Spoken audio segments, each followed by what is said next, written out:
ఈ వీడియో తిరుపతి వెళ్ళినప్పుడు తీసిన వీడియో అండి. మేము ముందుగా మన వరాహస్వామిని దర్శించుకొని తర్వాత వెంకటేశ్వర స్వామి దర్శనం చేసుకొని కొండ మీద చూడవలసినవి ముందుగా శ్రీవారి పాదాలు, చక్కర తీర్థమని అక్కడ ఇంకా కొన్ని దేవస్థానాలు అయితే ఉన్నాయండి. అవి చూసుకొని ఇంకా మేమైతే ఇక్కడ ఆంజనేయ స్వామి టెంపుల్ ఉంటుంది కదండి, జపాలి ఆంజనేయ స్వామి టెంపుల్కి అయితే వచ్చాము. మా అమ్మాయి ఎప్పటి నుంచో అడుగుతుంది, నాన్న ఒక్కసారి ఆంజనేయ స్వామి టెంపుల్ ఉంది కదా కొండ మీద, జపాలి చూద్దాం నాన్న అనేసరికి మేమైతే వచ్చామండి.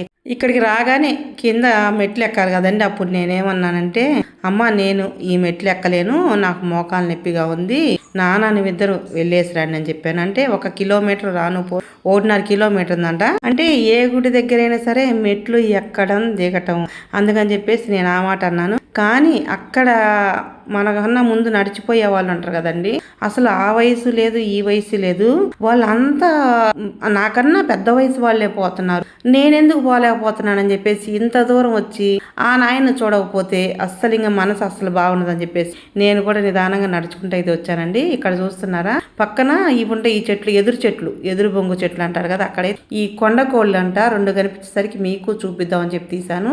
అక్కడ ఆ ప్లేసు, ఆ చెట్లు, ఆ ప్రకృతిని చూస్తుంటే నిజంగా మనసు హ్యాపీగా ఆనందంగా ఉందండి. ఇప్పుడు మీకు పక్కన చూస్తున్నా కదా ఆ దారి అయితే బండ్ల బాట అండి, వెహికల్స్ పోతాయి. ఇప్పుడు మేము ఎక్కే మెట్లు అయితే మాత్రం సగం దూరం ఎక్కే మెట్లు, సగం దూరం నుంచి దిగే మెట్లు. అయితే అక్కడక్కడ మెట్లు ఉంటే ఎక్కడెక్కడ ఫ్లాట్గా ఉంటుంది చూసారు కదండి. పక్కన అంటే కూర్చోడానికి కూడా అరుగుల్లాగా చక్కగా కట్టారు. ఎందుకంటే కొంచెం వయసు పెద్దవాళ్ళు అంత దూరం ఆమెతో నడవలేదు కదా అని చెప్పేసి మెట్లకి అటుపక్క ఇటుపక్క చక్కగా అరుగుల్లాగా అయితే కట్టారండి.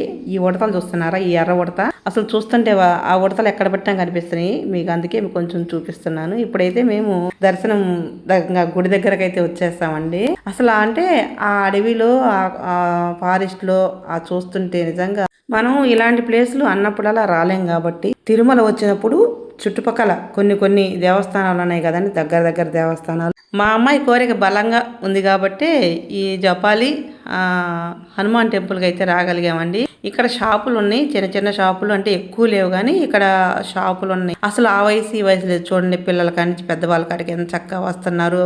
అందరూ ఫోటోలు వీడియోలు తీసుకునే వాళ్ళనండి. నాకైతే అంటే మాకే కొత్తగా ఉంది, మేము బిడే పడుతున్నాం కానీ కొంతమంది అయితే బిడే పడకుండా చక్కగా ఫోటోలు తీసుకుంటున్నారు, వీడియోలు తీసుకుంటున్నారు. చూసారా మా ఆయనకి ఎలా తీసుకుంటున్నారో. అది కోనేరండి, పక్కన కోనేరు కూడా ఉంది.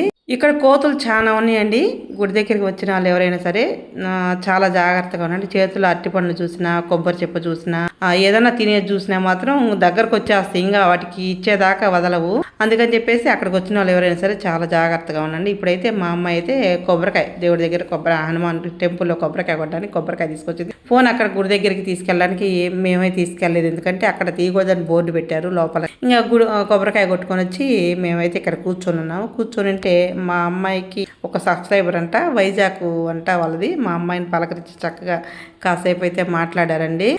ఇక్కడే మా అమ్మాయి ఏం చేసిందంటే, నాన్న అరటి పండ్లు తీసుకొస్తాను డబ్బులు ఇవ్వు అని చెప్పేసి అరటి పండ్లు తీసుకొని వస్తుంది. దారిలో ఇంకా అసలు పైన పడి పీక్కున్నంత గందరగోళం చేసి మా అమ్మాయి భయపడి అరటి పండ్లు అక్కడే ఇసిరేసింది. అరటి పండ్లు మజ్జిగ ప్యాకెట్లు ఇసిరేస్తే అవి చూడండి ఎలా తింటున్నాయో. ఇంక మనం వేసేదాకా కూడా ఆగలేదు, అట్లుంటది కోతులతో. ఎప్పుడైనా సరే కోతుల విషయంలో చాలా జాగ్రత్తగా ఉండాలా. ఇక్కడ ఇంకొక విషయం చెప్పాలండి, జపాలిలో మేము తిరుపతి పోకముందు ముందు రోజు నేను ఒక వీడియో చూశాను సోషల్ మీడియాలో. అక్కడ వాటర్ కొలాయి తిప్పితే తెల్లగా పాల్లాగా వస్తాయి అని చెప్పారు, కానీ నాకు అసలు అది గుర్తులేక అది కొంచెం కూడా మీకు చూపించలేకపోయాను. ఇప్పుడైతే ఇంకా స్వామివారిని అయితే దర్శనం చేసుకొని మేము బయలుదేరామండి. ఇంకా రిటర్న్ అయ్యాము. నేను ఇంకా అంటే ఎక్కువ దూరం నడవలేక నేనైతే ఇక్కడ కూర్చున్నాను.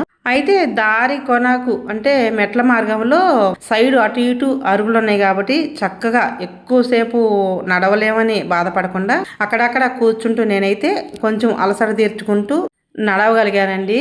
మనకి ఇక్కడ దారిలో అక్కడక్కడ మామిడికాయలు అమ్ముతారు, వాటర్ అయితే మనకి కొండ మీదకి వెళ్ళేదాకా మధ్యలో వాటర్ అయితే ఉండవు.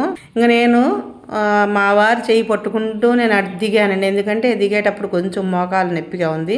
అయినా భక్తితో నిజంగా నేను ఎన్ని మెట్లు ఎక్కానో ఎన్ని మెట్లు దిగానో లెక్కేలేదండి. తిరుమల కొండ మీద మనము నడవలేమని అనుకోకూడదండి. అక్కడికి వెళ్ళిన తర్వాత ఆ నడవలేమనే మాట రాదు. ఆయనే నడిపించుకుంటాడు ఆ భక్తితో. ఏదైనా ఆయన దర్శన భాగ్యం అదృష్టం ఉంటేనే ఆయన దర్శన భాగ్యం కలుగుద్దండి. ఏది మన చేతుల్లో ఉండదు. నాకైతే మాత్రం చాలా హ్యాపీగా ఉంది. ఇంతకుముందు ఎన్నిసార్లు తిరుమల వెళ్ళినా ఫస్ట్ టైం ఎప్పుడో పోయినప్పుడు పాపనాశనం వెళ్ళాం. ఇంకా తర్వాత ఎప్పుడు పోయినా కానీ చూసినట్టు అనిపించలేదు. ఎక్కడ ఏ దేవస్థానం చూద్దామన్నా కుదరలేదు. ఈసారి అయితే మాత్రం చాలా హ్యాపీగా ఆనందంగా కొన్ని టెంపుల్స్ అయితే కొండ మీద చూడగలిగామండి. ఇప్పుడైతే వెంకటాద్రి నిలయంకి అయితే వచ్చామండి. లాకర్ దగ్గరికి వెళ్ళి మన సామాన్ అంతా సర్దేసుకొని వాళ్ళ తాళాలు వాళ్ళకి ఇచ్చేసి ఇంక బయలుదేరామండి. చూసారు కదండి వెంకటాద్రి నిలయం ఇది. ఇక్కడ స్నానాలు చేయొచ్చు, లాకర్లు ఉంటాయి, లిఫ్ట్ సౌకర్యం కూడా ఉందండి. అంటే ఎక్కలేని వాళ్ళకి దిగలేని వాళ్ళకి లిఫ్ట్ సౌకర్యం ఉంది. చక్కగా లాకర్లు దొరకపోయినా కానీ ఇక్కడ పండుకోవచ్చు. వాష్రూమ్స్ అన్నీ బాగున్నాయి. తిరుమల కొండ మీద చూడాల్సిన దేవస్థానాలు, మేము చూసిన దేవస్థానాలు ఇవేనండి. మరో వీడియోలో మళ్ళీ కలుసుకుందాం. వీడియో నచ్చితే లైక్ చేయండి.